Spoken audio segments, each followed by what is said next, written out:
ప్రస్తుతం మనము నవ్యసాయి ప్రాజెక్టు వారి వెలుగొండ దగ్గర ఉన్నటువంటి 4వ వెంచర్లో ఉన్నాము. ఈ నవ్యసాయి ప్రాజెక్టు అధినేత సాన నారాయణ రెడ్డి గారికి ధన్యవాదాలు. అయితే ఎవరైతే నవ్యసాయి ప్రాజెక్టులో పెట్టుబడులు పెడతారో వాళ్ళు రాబోయే 12 సంవత్సరాలు ఖచ్చితంగా కోటీసులు అయ్యే అవకాశము 100% ఉన్నది. మీకోసం మీ పిల్లల కోసం చిన్న పెట్టుబడి అండి.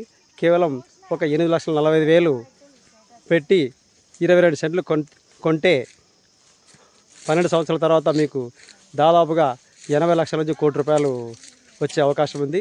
కావున ఎవరైనా కానీ పెట్టుబడులు పెట్టాలనుకుంటే మా యొక్క నవ్యసాయి ప్రాజెక్టులో మీరు పెట్టుబడులు పెట్టండి, మీరు కోటీసులు కాండి. థ్యాంక్ యూ, ధన్యవాదాలు.